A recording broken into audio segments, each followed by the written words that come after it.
Hello, hello, hello. We are live. Hello, Werner. How are you doing? Hey, I feel live. I feel Yeah. alive. And I'm live with you. Yes, Hey, all awesome. good, Jens. And you? Fantastic. First people are already joining. But let's give Let's you not a get little bit of distracted.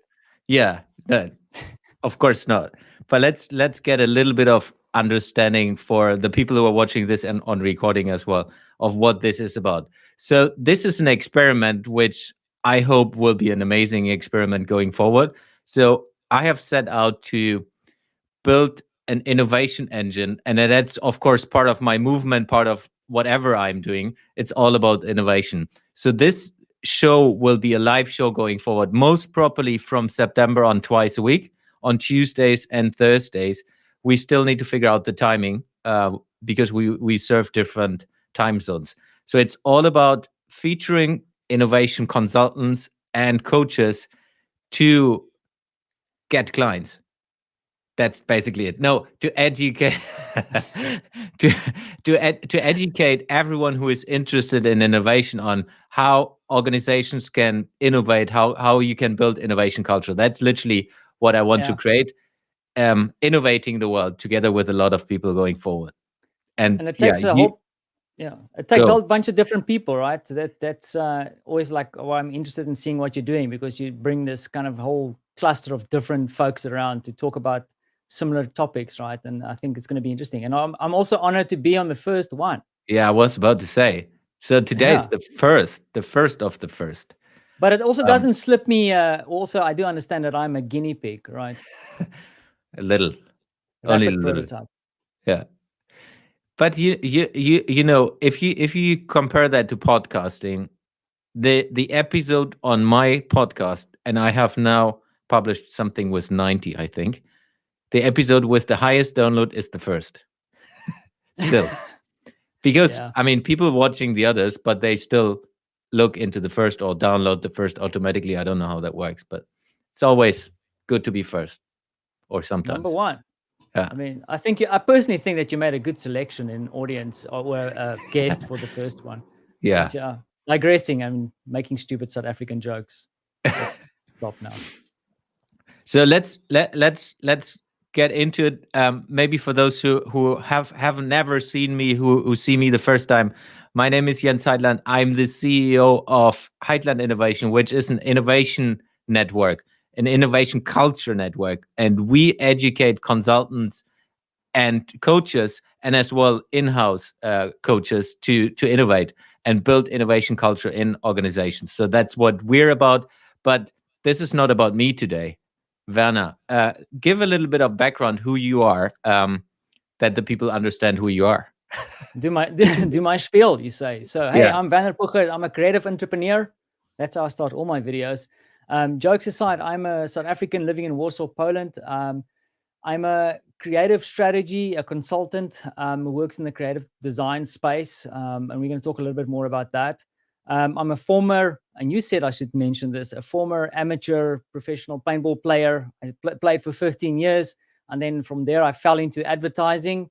And I think a lot of what we discuss today is going to relate to my time in the creative space, where we worked and we're under pressure to deliver high-end campaigns in a very short period of time, right? And Yeah. that taught me a lot about creativity. I also have experience in the media world, and then ultimately kind of had a go at consulting with the big boys, which was fun and tense and amazing, but then also brought me to create my own little consultancy where I kind of got back to the roots of where I like to play, and that's in the world of creative strategy. Tell us a little bit more about your business. So, what is your business about? How do you help clients? What are you doing? Yeah, so I mean, I kind of do all kinds of stuff, but if I have to define it, because it's sometimes a bit hard, and I think one of the weaknesses a consultant has is that sometimes people don't know what the hell you're doing, right? And that's something that I'm kind of like struggling with. But what I've realized, and where the core of my business is that I love working with, and I think they love working with me, with people who are kind of ready to go on a journey where they look around them and they look at their team or they look at their organization and go, there's a lot of potential here. Yeah. How can Yeah. we unlock this potential, right? And And usually the work that I focus on is more related to, let's say, experience. I mean, that's a very broad term too, right? But I would say it's more employee experience or customer experience. So how do you develop those kind of experiences that are meaningful and memorable for either your employees or customers? Because ultimately they are driving the bottom line too, right? Yeah, agreed. And I do play a little bit in product and that kind of stuff, but I tend to avoid the frictions between development and product managers and all those kind of things. I've done enough of that. I like working with humans. Yeah. Yeah, I can relate to that. Awesome. So what are we going to do today? What I want to do in this live show setting is constructing a case and then deconstructing it. So it's we're taking a real case or a kind of fiction Hypothetical, case, which is like it feels real because most of the listeners or people watching this will be definitely seeing that in their own business or seeing that with their clients. So that's what I want to do in this live sessions, is having a case, and then we go deeper into how would you take this apart, how would you work with a client who have these problems. So the case we decided to take apart today is a company. it's oh it's a company. It's No, so it's the imagine for everyone listening and watching this. It's imagine a company that's fairly big. So let's say 1,000 employees plus. This company is extremely successful over the last 25 years and facing now, due to the pandemic, little itch. I mean, they have a little bit of problem due to COVID, and the revenue streams are not working anymore. The business is kind of going down, slowing down. And of course, there's a lot of pressure from management and from the share and stakeholders inside the ecosystem on this business. So there's a leader inside of that business who has a team, and this team is about to look into, hey, we need to find new revenue streams, and somehow it's not working. So that's the situation where we are in. How would you go about if they would reach out to you and say, hey, Werner, this is the situation, and of course there might be way more details and so on, but this is the situation. How would you go about solving us? How would you help us? Look, one first thing, the way you described it is usually how people actually approach me, right? So a lot of my clients have reached out, and usually they have some kind of idea of what it is that is the problem, right? And I think the first thing, or maybe I should rather say the challenge, right? And one of the key things that I usually do right at the beginning when I work with a client like this and like a described issue is to actually deep dive, what is the actual issue here, right? Because the thing is it relationships within the team? Is it really about unlocking their potential? Is their potential limit? Is there other constraints to need to consider? Is it the makeup of the team? Is it really just about activating the team to find those ideas, right? So, if it's kind of the last one, I'll probably reach out to someone like yourself, Jens, and say, cool, we need to come in and look at the broader perspective, because there's a lot of things at play, right? Because the big thing to look at is that if you want to activate a team to solve problems, you need to also understand are they able to solve the problems, right? Because sometimes I've had clients before where they wanted the team to solve a problem that is kind of related to brand, or policy or business strategy that comes from the top, from the C-suite, right? And you can have as many workshops and fun and games as possible, but you can't solve that. You can't design yourself out of that hole. So first of all, you're contextualizing the context of what it is you're trying to achieve. And usually what happens in my world is that it's about guiding the team. They know they can solve the problem, but they don't know how to solve the problem. And then it's about then analyzing what are their assumptions around the problems that they want to solve. Who are the role players involved? Now, the way that I look at that usually is that some of the teams that I work with, sometimes the issue is actually internal, right? I joked earlier about relationships, right? So I've had a kind of a challenge recently where the sales department and the marketing department didn't get along. And the thing is, it impacted sales, right? But actually what I had to go in and help the team solve is how do we change the relationship between the teams, So what is the kind of hook that you need to figure out? So the thing there was like, let's try and get the one team to understand or actually build a little bit of empathy for the other team and figure out what it is. How do they build the relationships? And funny enough, that was kind of like the first step in solving their issue. So it's really about like setting the context out and trying to figure out what is the actual problem here. What is the real challenge? To dive deeper into that. So that's the first thing you would be doing, is kind of sitting together with a couple of people, understanding like, hey guys, what's not working, kind of really analyzing of, hey, yes, maybe this is the issue you feel, but it's like you dig deeper into finding out what the root cause, if I understand you right. I mean, and exactly. I mean, one of the projects that I'm working on at the moment, right? I mean, and this is kind of like long sales cycle kind of consulting stuff, is that I spent 3 months working with my client just to figure that out.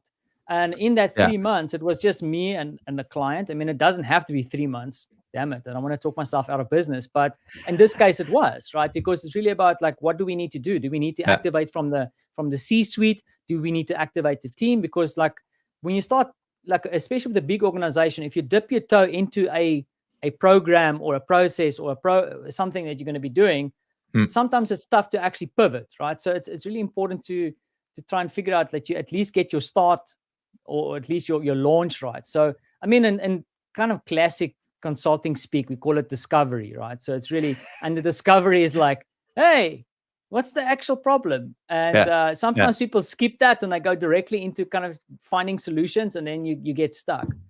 And then I don't know if I'm jumping the gun here, Jens. You need to kind of keep. I will bring you back if you do. It's fine. Because I can't see what you model here, but anyway, we're getting there. Let's discover it. But the next thing that I like to do is to like really understand what is the expected outcomes, right? Like what are you, because the thing is, as a consultant, sometimes you get like, you need to make sure you are held accountable and responsible for the right things. And I don't want anybody to come take my TV or my house. So I really try and establish like, what are we delivering here? Where are we going with this?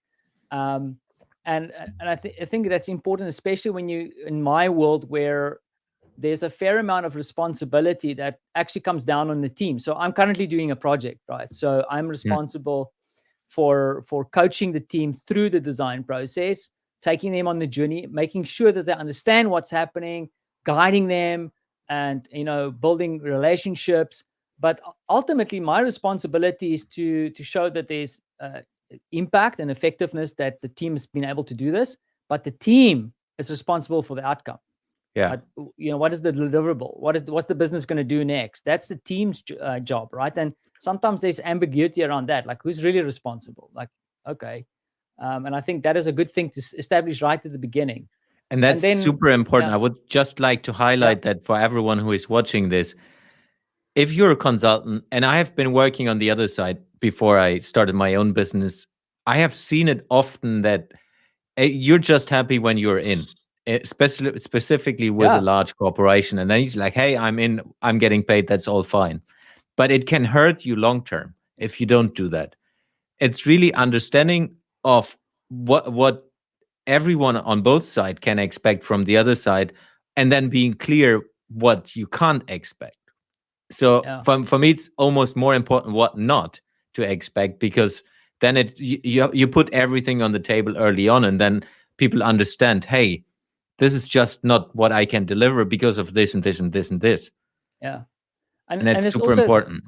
And this is balance, right? Because the other thing that's also important is that, and it's kind of aligned with that, and I've had it, and my big projects, is that you also need to create a certain amount of comfort with your client, that you understand their challenge, right? So you have that alignment with them, but then you have to put some skin in the game.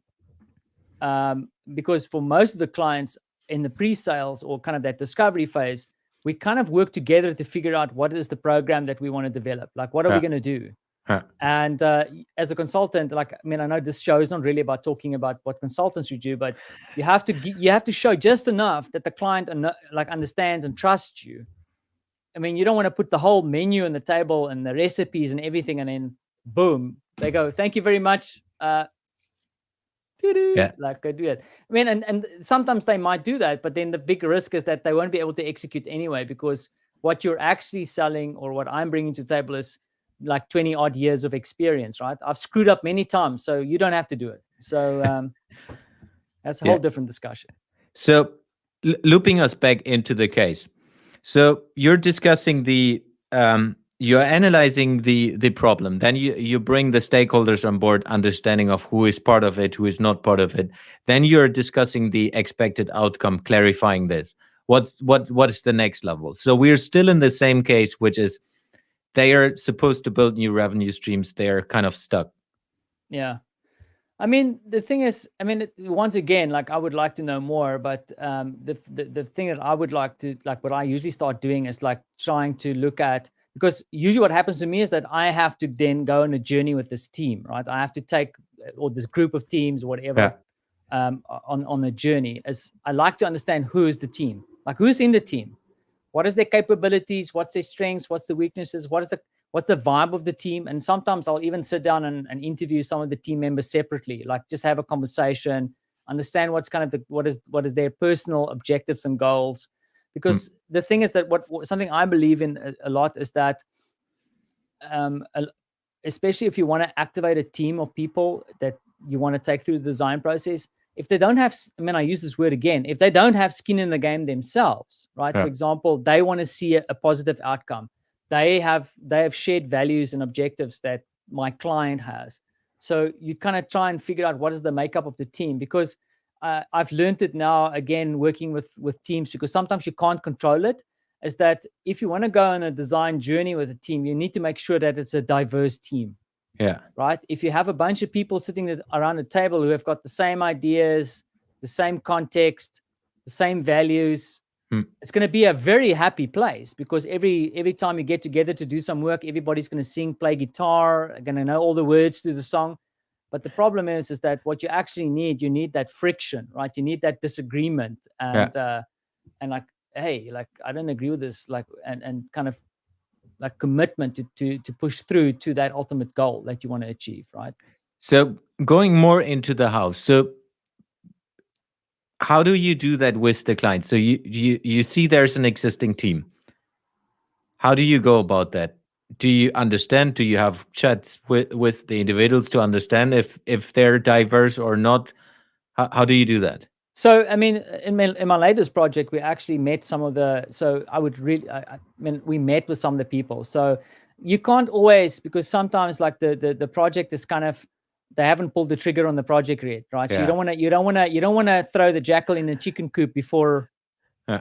there's like, let's do this, because you're kind of like testing the waters too. So usually what I do is I meet with their senior managers, Hmm. and that's also like, that's why I say you have to kind of reveal the game a little bit, is that I usually go in with a program. So it's kind of a very high level structured program.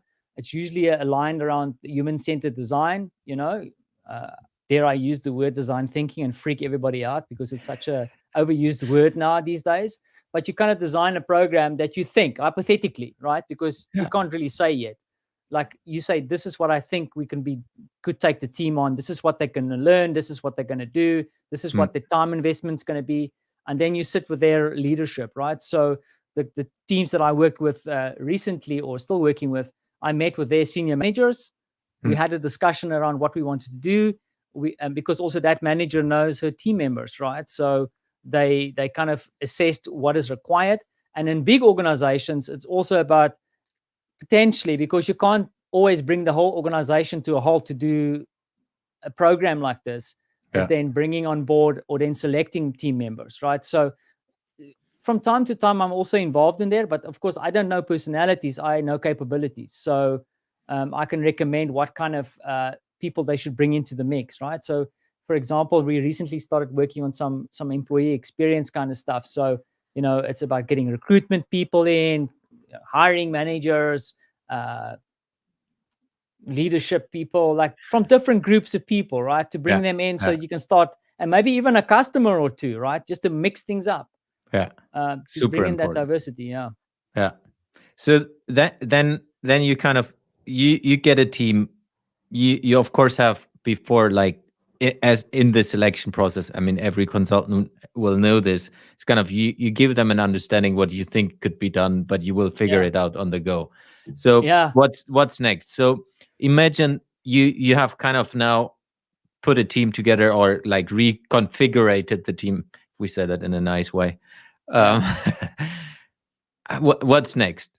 Okay. I just want to quickly just jump back because there's something I wanted to Yeah. say about the expectations, right? And this is a difficult one because a lot of clients that I've worked with before, and you kind of have to go through round and round, is that they when it comes to the output, right? And this is also like what you set up before, is that going on a proper designs process, or trying to figure something out, is that you can't guarantee anything, Yeah. right? Yeah. Like how can you ever guarantee that it's going to work? The only thing that you can guarantee, and this is what I put my name on, is we're going to learn something.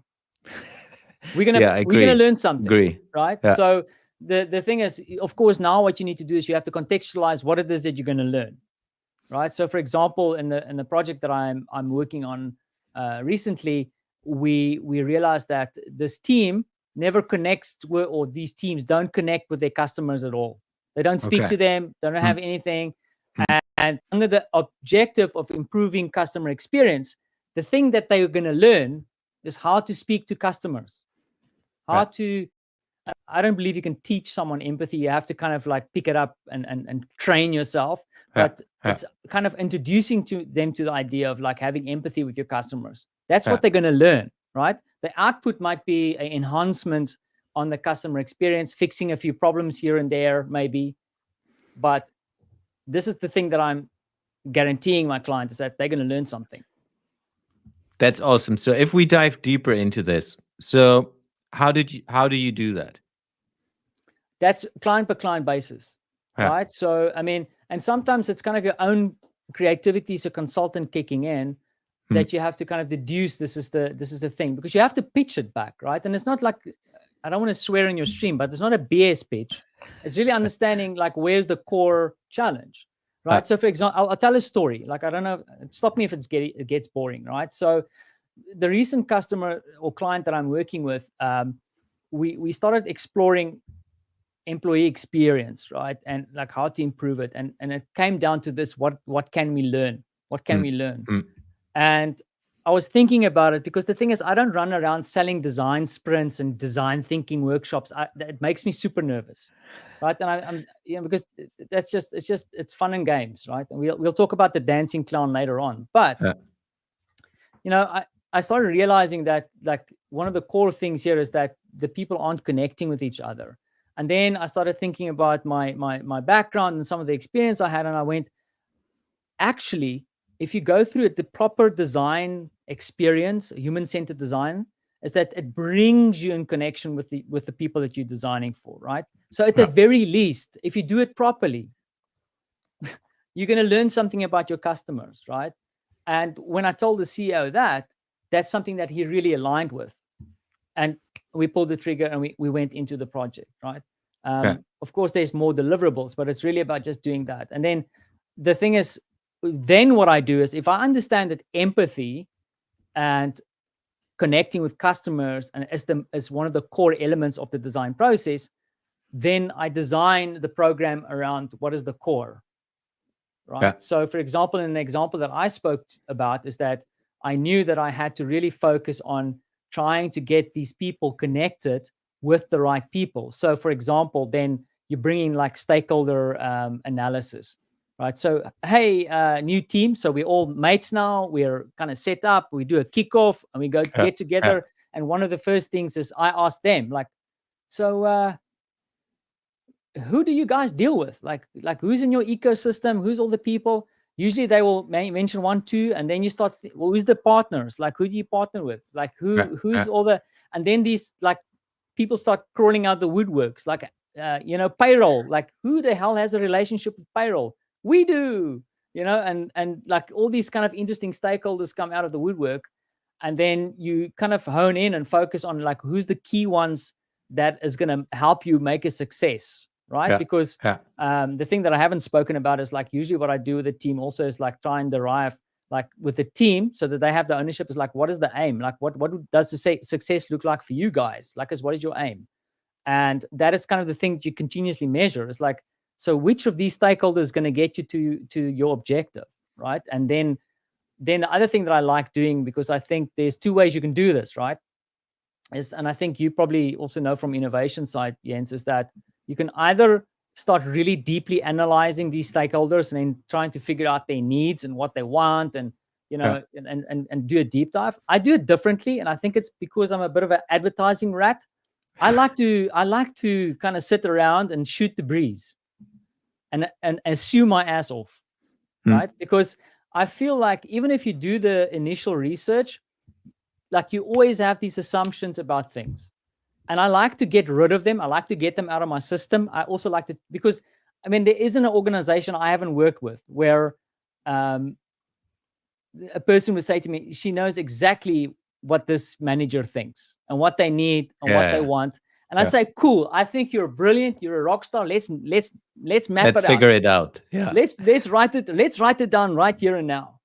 Right. And you kind of go with the flow, and you have like a little smile in the back of your mind, right? Because you go like, this house of cards can come tumbling down, and then you set up a interaction with between your design team and the stakeholders, and that can be any form, right? I was lucky enough to work with one of your old employers, Jens, and they had a nice budget. And the team could go out to the city and hang out and see people in the environment, like the full immersive safari. It was amazing, right? But then, like some of the projects, you can't. So I usually get one of my teammates in, who is a researcher. They work with the team to help them, because I also like it when the team does the research themselves. Super important. Yeah, like, because you can get another party to come in, do the research, and by all means, for big projects, it's maybe a good idea. But for the scale that I work with, it's really important that the team experiences the conversation. And I'll tell you what, and I've experienced it now, they don't want to do it. And you know what? I don't want to do it either. That's one of the things that I hate the most, right? I'm super introverted. I'm shy. On your live stream, I can't even imagine that. Dude, like I have my own insecurities, right? But you have to step across that line. You have to conquer those insecurities. And usually what I do is that we try and make it as easy as possible for the team, right? Because like helping them with like questionnaires, get them to do like interview each other, and then you say, okay, cool guys, let's go do this. And of course, there's always the one or two sneakies who kind of fall between the cracks, think I don't see them. But then there's a lot of people who go out and do it. And I recently, like, it's so heartening to see, because I had a employee from one of the organizations. We brought her into the team because she's got a diverse perspective, but she's fundamentally like works in like payroll and with numbers and with tax and all these kind of things, right? And she was kind of hesitant to do interviews, like speak to stakeholders. And like I prodded, and she went out and did it. And then you get, from time to time, you get these emails. And she said, like, I'm actually a data person, but it was like super insightful and super exciting to actually finally do an interview and actually have a conversation with someone. And I have proof of that, where teammates come back and they go like, it was mind blowing. It's like, to get a different perspective. And then those assumptions start falling. Of course, there's a lot of assumptions, because I'm not, some of these things that people know about their stakeholders are on point, but then you substantiate it. You understand deeper where that might come from, what it means, or how you can leverage it. It's speaking a lot today, right? I agree. You're supposed to. No, I'm the interviewer. I ask questions. You're supposed to talk. Man. I love that. So that's all around stakeholders, getting them understanding their stakeholders as well. Yeah. So then they come back with insights. Yeah. What they have learned. What's next? How does it work going forward? Yeah. How do you work with them? So this depends, right? Like, Jens, like, I mean, there's different kind of design tools that you can fall into, and I don't think this is the conversation for it. So, but I might mention some of it, right? Because, like, there's like the usual suspects. What I like to do a lot, and this is one of my favorite kind of approaches, is and I think it's also because I'm working in kind of more experiential things, is Mm. that I like to think of sequences, right? And those sequences are usually expressed as either a experience map, a blueprint, a customer experience journey map, or whatever that is, right? It's, you know what it is. It's usually kind of Yeah. sequences. So, for example, in a recent project that I'm working on, we use like the old school experience map, where it's like really just the stakeholders and then mapping out their experiences across a timeline. It's a simpler version of it, but like still effective. And I like to start thinking about those sequences. And sometimes, and even in a recent project, I get the team to actually draw out those sequences as an assumptive sequence, Yeah, right? I was about to ask. So it's not you doing it for them again. It's you doing it with They doing them. it. Yeah, Yeah. yeah. So Yeah. of course it takes a lot of. I mean, it depends on the team, right? Because, but you'll be surprised. Like, usually in a recent, I had about 7 people going through the process, and I mean, it took like 2 rounds, and then they got it. It's just Yeah. how you because it's not like most of these things is not rocket science. Like, these tools aren't rocket science. That's not what I'm selling. The Mm. thing is like how you sequence the tools together. Because I think the one secret of doing this kind of work, where you take a team through a design process, and I've seen this happen, and even in some of my previous consulting with my younger team members, is that they all put a workshop together and add all the tools and things that they think they need, but then there's no connection between what happens between the tools. And I, like, for example, with some of your innovation tools, you can see how the one sequence feeds the other one. And Yeah. that's the secret. It's like, how does the sequences feed? Right. So I kind of start off with this, and that's a good way to actually draw a picture of what people are assuming, because it's very hard for them to keep it all in their minds. So you draw it out, you draw out the sequence. Yeah. Now, there's usually, for me, like, there's also a fork in the road, right? Because and this is a tough one, is that you can start thinking about and actually start developing what they call personas. I mean, the old personas and Yeah. Yeah. customer segmentation.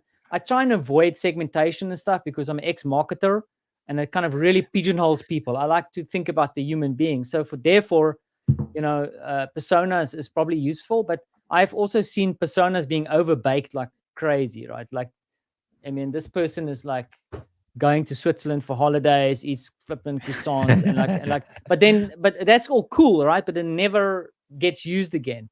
So I sometimes, like, it depends on the team. Like, I'll probably get spanked now by all the design people, but a recent project that I'm working on, I actually avoided using personas completely, and we kind of just mapped all the results on empathy maps, for example. Like, you Yeah. just create like kind of this pseudo persona, and then you take them through the journey. It kind of also, it's kind of something I've stolen from the event design process. It's like, how can you kind of contextualize that? But if it's a more complex program and there's subsets, so for example, there's different kinds of people in a department or different kinds of customers, then it starts making sense to actually develop personas, or perhaps archetypes, for example, and then making sure that you develop a journey for each one of those, right? Because you can go down a solid rabbit hole sometimes with these, because you're going to end up like 4 or 5 journey maps. Yeah. For just a little double click for the people who are watching who have never heard about that stuff. And believe me, there are people in corporates who Yeah, are I'm like guilty. Yeah. myself before. I've never heard about that stuff as well. So just giving a high level of understanding of why this is important at that point in time. So we went from doing an analysis of this is the problem, digging deeper and understanding it. Then we looked into what are the different expectations, what is the team, what are the different team roles, and then understanding of the stakeholder, of the customers, whatever the problem is. And then you're using different tools after they come back. So you went out with them doing research, interviews, whatever. And then you're using different tools to analyze the insights. So how, just giving a couple of people who have not been into that themselves ever, and even maybe don't want to, but just want to have the problem solved, give them an understanding of why this is important. So, I mean, there's actually only one reason And it's actually great that you brought me back to, because the thing is, you can go down a rabbit hole, and I don't want this conversation to be about tools, because tools are just, it's tools, it's a hammer, right? The goal here is that you continuously understand and keep in mind that what you're designing for, or the issues that you're solving for, is for someone else, right? So when you think about human-centered design, I know you're a human, Jens, but it's not about you. It's about your customers. It's about the people around you. So, okay, if I design for you, it's all not? about you. No, yeah, no, super agree. I have to double click. Sorry for interrupting. Yeah. I have been part of projects like this in corporate life and as well later on, after corporate life. There's a life before corporate, and no, Life let's before not dig into that. Um, it's so important that people get an understanding of that it is not about what you like. It's like, hey, but it's like, let's say something very, very easy. Hey, we're designing a new website. Hey, but I like this website, but it's not about what you like, because you're the design team, or someone who is like marketing manager or whatever of the company, or the CEO. It's about Yeah. what your customers, the people who are engaging with that website, like, not about you. It's Yeah. super important, because And there are so many people who have an opinion on everything. Holy and it, moly.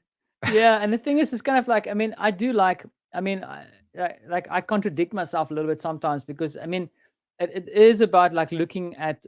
I really believe, and maybe some of my critics will say like I'm reinventing the wheel all the time, but I do. I like to look at the context of my client and the people in the teams, right? And the reason Yeah. I'm mentioning this is that, I mean, there is this thing that sometimes, and I've had this, and I avoid these clients, that they actually just want to go through the whole design process to confirm what they think is already right. Oh Right. yeah. Yeah. Like I've just built this website. Can you do research to confirm how great this thing is? That is usually like, that's Yeah. trouble. You know, I've got a few designers that I can refer you to do that.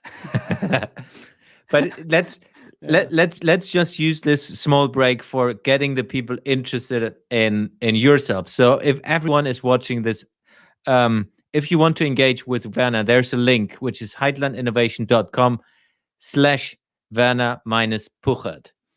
This is the way how you can engage with him and really dive deeper into what he's doing, and get in contact with him, hire him. Yeah. Really would love to see people utilizing that opportunity and getting deep into design, solving problems, and so on together with you. Yeah, and the thing is, I love, like, I mean, to my detriment, I also like having conversations with new people, and like if there's someone who wants to share a few ideas, or like just shoot the breeze a little bit, I'm always keen to chat. Yeah. As you can see, right here, right now. Awesome. So let's loop back. So using different design tools to understand the insights and kind of Yeah. get them moving. What's happening after that? Yeah, I mean, the thing is, I want to make a comment about it, and is that this is usually the longest part of the project, right? And this is also usually where I struggle to get clients to say, it's cool, let's do it. Because one of the key things, and and this is kind of an advertising agency thing, and you know, like what I've learned there is like, you need time for reflection, right? I recently spoke to someone as like, I actually studied art back in the day, and like a lot of time what we do is you create something, you blow it up, you create a new structure or whatever, and then you kind of go sit down with a cup of coffee and you look at this. And it's not really about judging the form or the structure or analyzing anything. It's just you sit and reflect about what just happened. You know, why did my hair catch fire? True story. That, all those kind of things. And it's actually when you sit in that moment of reflection that, you know, you start generating ideas, understanding. So it's really like, it's super important. And it's like I said, it's usually like the longest time. And usually what I try and do there is like, how can you really get people to immerse themselves in the information? Also, like when people start doing interviews, is like, how do they share the insights with team members? So it's either through conversations, through setting up time for them to reflect or share information. I recently saw that we cut the time on that one short a little bit in that phase, and then you kind of see you can see the impact it has if you don't have enough time for reflection. Yeah. Yeah. See that. So reflection. What's next? Then you need to say, okay, cool. What are we trying to solve here, right? Yeah. Because now the client's usually going, okay, cool, guys. Like I've smelt the incense in the office. I can hear the yoga music, but like, okay, what's going to happen next? Like, what the hell, guys? Right? Yeah. So I hope if we go back to the case, sorry to interrupt. Yeah. If we go back to the case, they have a problem with revenue. So let's say imaginary, we found out there are a couple of problems, and yeah. that's the reason why there is no revenue coming or whatever. How would you go about solving? So I'll use an example. I mean, you can do it differently, right? So you can go out and actually look at business model development and all that kind of stuff and analyze all those things. But I'll use an example of what I recently did, right?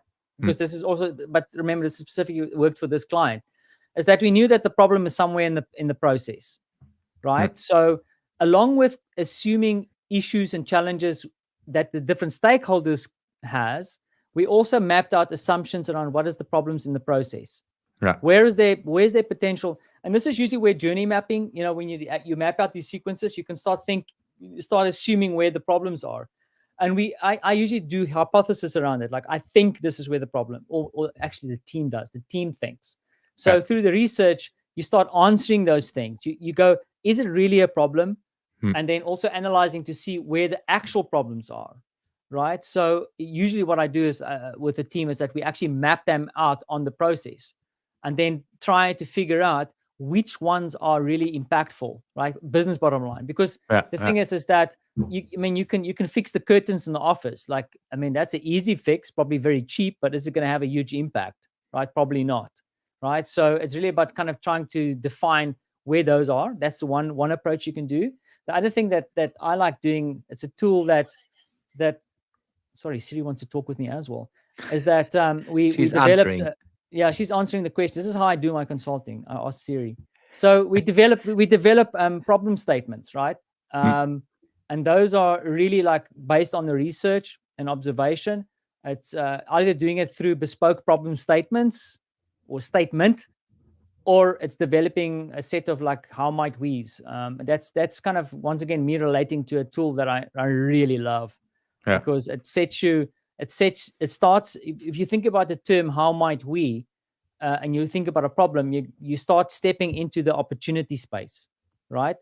And then usually what we do is that we develop these how might we's with the team, and that's usually a very difficult phase. It's very difficult to do that.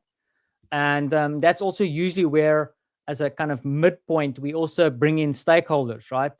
That's usually kind of senior management, because don't forget that there's still senior people involved, because the last thing you want to do is surprise the senior management with a canary cage at the end. Like, look, a canary cage is a solution.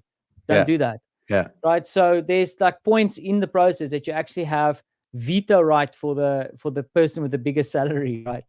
That's a joke. But the person who owns the project at the end, right? So usually the problem definition phase, it really allows the team to substantiate and set up what they think the issues are that they want to explore further. But then you bring in senior leadership to say, I think that strategically makes sense for us from a business perspective, because they then kind of say what direction you should go in. And usually there's a kind of consensus happening, right?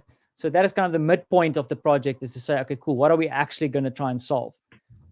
It's also super useful because you never throw anything away, right? So a lot of the problem statements or how might we should you develop is that you can bring it back into the process, into the cycle, right?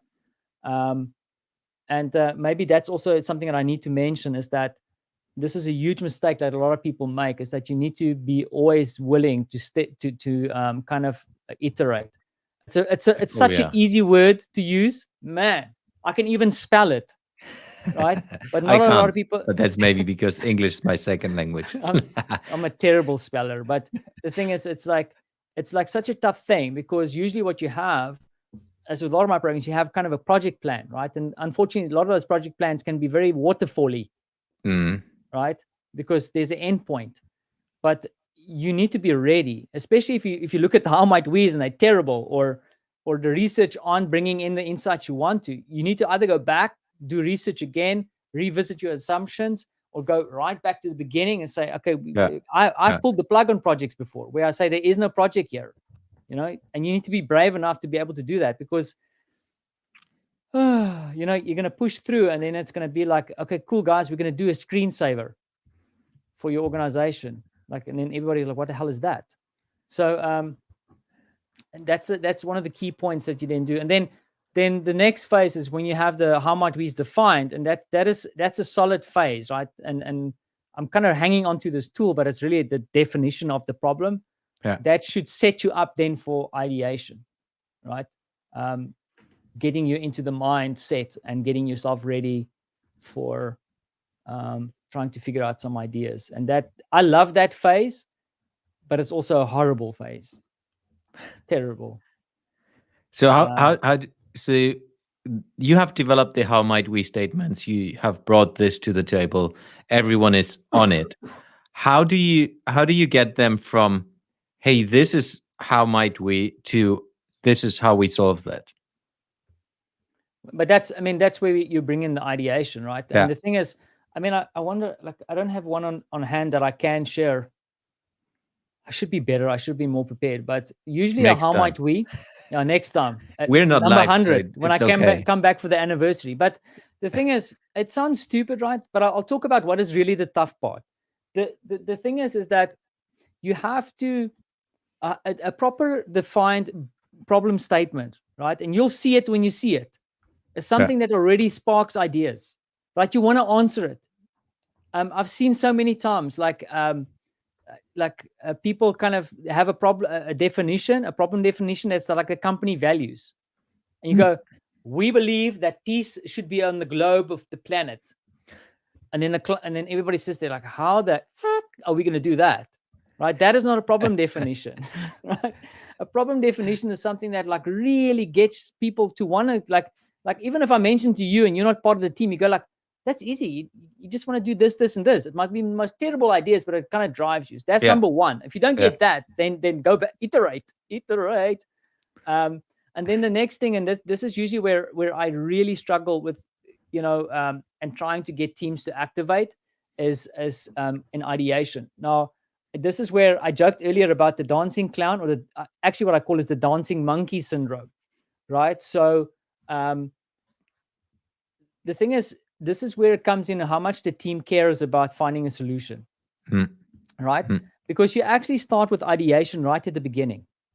Now, I didn't mention it, but you actually introduce the concept of coming up with ideas right at the start. Because if you work with a team that's really like keen to do stuff, the day that you walk into and to introduce yourself and ask permission to facilitate them, they have ideas already. Yeah. And you need them to kind of map those ideas out. But it's usually where I find it difficult is the teams that are kind of just, they're so busy or overworked, or they don't care, it depends on the organization, that they think that when they go into an ideation session, the ideas are going to come out of the sky. Because Werner has got all kinds of tools. I've got cards, man. I've got all kinds of design things that makes the world really cool, right? And that's why I say, like, that as a facilitator or a consultant going through the process, you need to avoid turning into the dancing clown, right? You have the big shoes on, the red nose, and you do the juggling, and the people aren't like, the ideas are terrible. The problem there is that the team hasn't invested the time, or they don't care actually about the project. So you have to kind of work yourself into that and prime and prep the team and do as much work as you can. Because, as a consultant, you can do a lot of work to help them kind of cluster ideas or cluster problem statements, expose them to some of your background ideas, material. So I spend a lot of time with my team actually kind of gathering material for a lot of the teams, trying to get them and challenge them to kind of get into the flow, and also try and build like a little bit of a team feel and community, right? So the team activate. And then of course, I do, this is why I have all these kind of things. I do feel that when you go into ideation, it's always cool to go a little bit of an extra mile. Like if the team is hungry and primed, what kind of tools can you bring to the table or processes to get them to unlock their ideas? Right.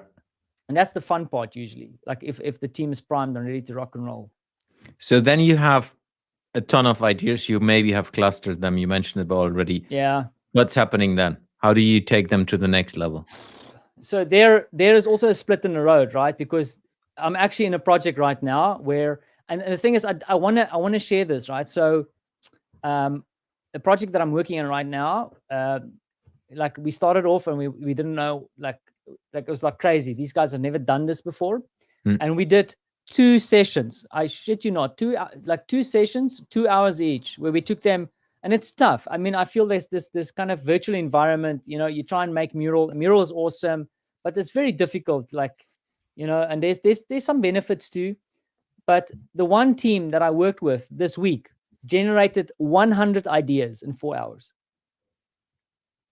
Not bad. And it's freaking amazing. And this is guys who don't play the games that we play, Jens. It's like it's heartening to see that, right? And I go like, okay, cool. I mean, not all the ideas are like groundbreaking, you know, but Doesn't matter. The thing is, if you think about like, and this is a team of about 7 people, and you think of organizations, how many? 1,000 people? Imagine if you get all those people to come up with ideas, what is the potential? Yeah. But of course, ideas is not business, right? It's not the results. So once we've done the clustering and all that kind of stuff, is that we then go through another productization, right? So you kind of go, there's different things you can do. You can impact effort, you can analyze different ideas. One of the core things that, like we have mentioned it, is combining ideas. So for example, in the project that I'm doing now, is that there's 1 or 2 really big ideas, but then smaller ideas that actually fit into it. And I usually refer to that as like the big idea and the tactics. And you can then, especially when you work in experience design, you can map them over a journey. So that it's like not like a blip on the radar. You can actually think about the whole experience or employee or customer experience. And then you can start building a more cohesive kind of long-term kind of idea across the journey. But you kind of identify those, cluster them, and then you have to, once again, like you did before, you have to select the ones that you want to work on. And there, as a consultant, and this is kind of back office, there I consult again with my client. I consult with the senior manager. Ultimately, it's the team's decision what they want to focus on, but those people do have a veto because there is elements like, you know, what is the overarching organizational strategy? Maybe there's programs that are already coming in that might solve that issue. You know, where does the organization need the effort to go, right? And then we start focusing on that.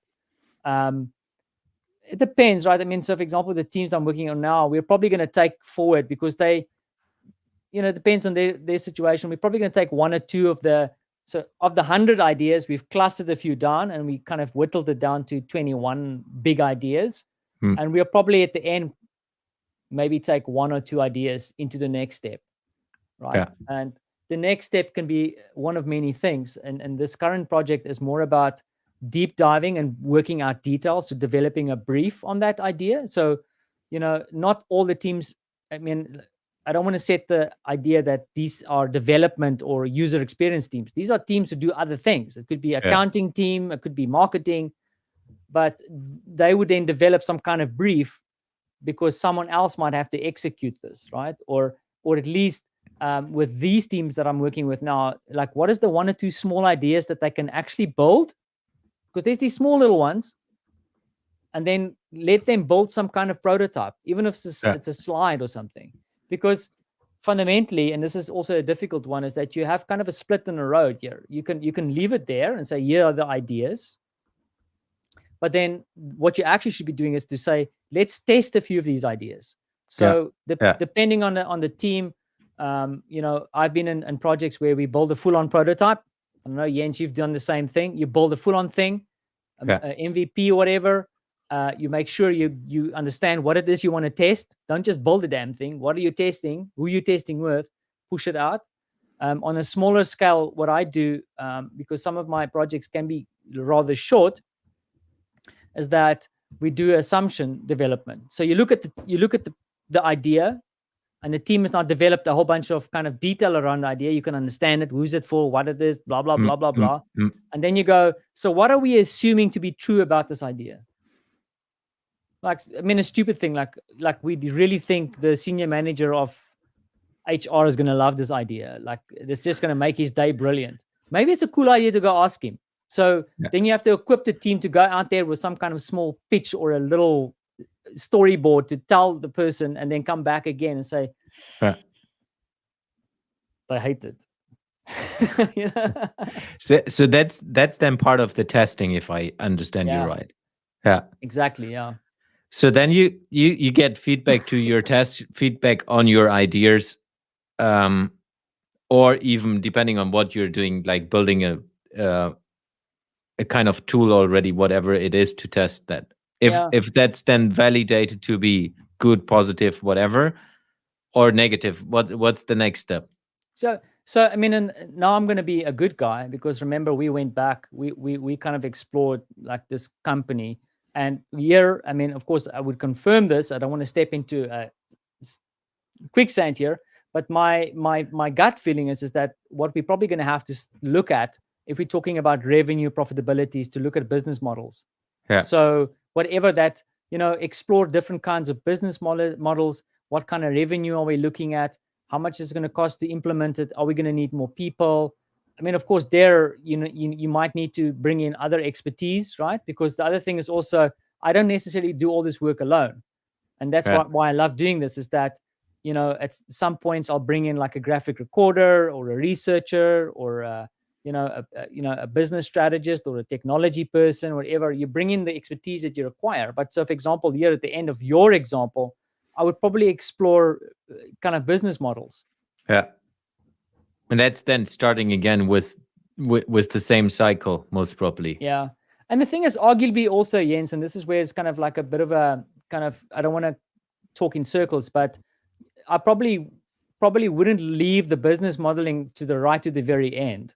I would Yeah. probably start building the business modeling in around the ideation phase already, maybe a little bit earlier.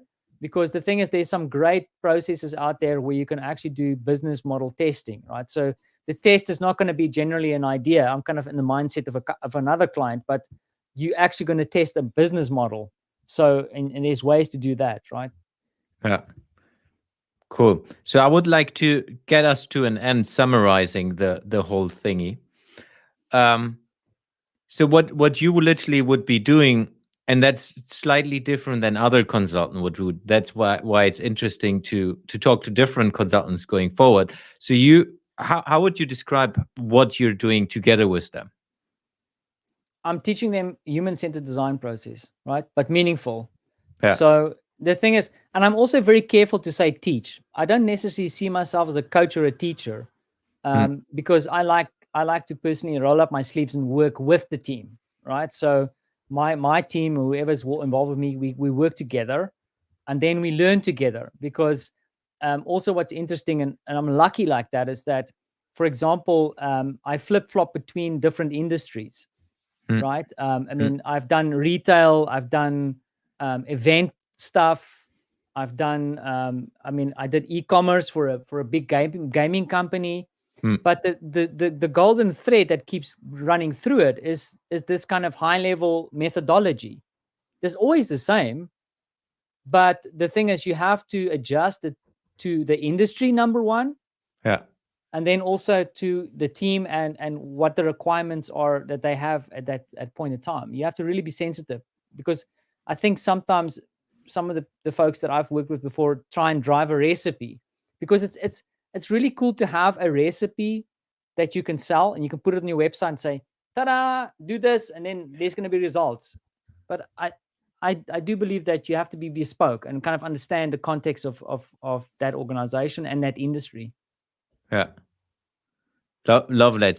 So if I summarize that, how I understood is, you're kind of the guide, the guide who is going together with them on a journey, but it's not staying away. It's like, hey, I will walk up the stairs, or I will walk up the mountain myself together with you. So we're doing all of it together. It's not just you doing it alone. I'm like Gandalf, dude. Yeah, but the beard is getting longer. Yeah. No, I mean, I'm being an idiot, but I mean, it is really about like working together, right? I mean, Yeah. um, and that's, I mean, that's what like, I mean, maybe I'm a bit selfish here, right? But that's really the exciting part. I always talk about it. And I think we mentioned before is like that little space between the known and the unknown, where you feel really awkward. I love that. Love it. That's cool. So, for everyone who is interested to engage with Werner, here's the link, heitlandinnovation.com/Werner minus Puchert. Click that link. No, you can't click it. Type in that link. We're in a live show. Um, and hook up with Werner. Werner, one thing I want to ask you. So, if I want the dream clients to find you, so could you take a minute describing what your dream client would be? So just to get all the dream clients aware of whom you would love to work with. So, I mean, I usually, the way I just, because I like working with people who have, or dream clients who have a vision, right? Or an idea. And I recently, like, I've looked at all the clients that I've worked with before, and they're usually very pragmatic people who have a vision. Hmm. But they're also usually people who are super busy. They also potentially have a very awesome team around them and a team that they care for. And they need someone that they can trust to take care of their team and take care of the Yeah. process to try and make their dream or their idea a reality. And that's where I like to play. Yeah. That's a great one. That's literally it. We have been running for a little bit more than an hour in the Wow. first live thingy. Jens, like thanks for this. I mean, like always, like you get me on a roll, and I know that you're gonna tell me afterwards, Werner, you need to slow down. Like, but I always get I get excited hanging out with you and talking to you about these things because I know that you know, like watching what you're doing and like with this new platform, I know you're just as geeky and passionate about it. So what's next, Jens? What's gonna happen next with this platform? What can we expect? Yeah, we will see. In general, like I said, it's like two, most probably from September on, 2 live sessions per week. But more important is I've already built a landing page and I have a link for that. So the landing Cool. page is on heitlandinnovation.com, and there's a little part where it's event, and inside the events there's the culture coding, innovation culture coding part, and there you can find the next people who are on the show, the I people got a who want sneak to peek. engage. You There's will some good get, people coming. yes, they're in awesome people already lined up. So I think they're already, what did I say, 10, I think it's 10 roughly, Yeah. lined up right now. And even more important, you will find Werner's details. You can click through to Werner straight away. And as well later on, show notes and the video recording, and maybe a couple of clips later on. So all of it Sweet. will be in that space, and that will be built up over time. So everyone who is on this show will be featured on that webpage. So if you see this video after 30th of July 2021, let's say in a year from now, you might see a lot, hundreds of innovators and people who have been on the show and all featured there. So have a look Yeah. at that, and it's, you can still reach out to Werner on the same link, which is heitlandinnovation.com/Werner minus Puchert. That's it. First time. Let's talk. And something else that I always love asking Jens, and I think it's super important because these live streams, sometimes you see them, sometimes you don't. So there's a newsletter you can join, right? Because I get your newsletter. You can join that, right? And then True. you'll update who's going to be next and what all the magic's going to be. Yeah, the newsletter is, funnily enough, is also visible in heitlandinnovation.com/Werner minus Puchert. So didn't there, even the know that. newsletter sign up is in the same Cool. part. So you can find it and you get updates of who is next and what's going on. Thanks a lot, Werner. That's it for today. And Huge yeah, for honor, Jens. everyone, Good luck. see you next week already on the live show. I have no idea which time yet, but we will figure it out. Thanks It's gonna for be awesome. everyone for watching. Thank you. Cheers.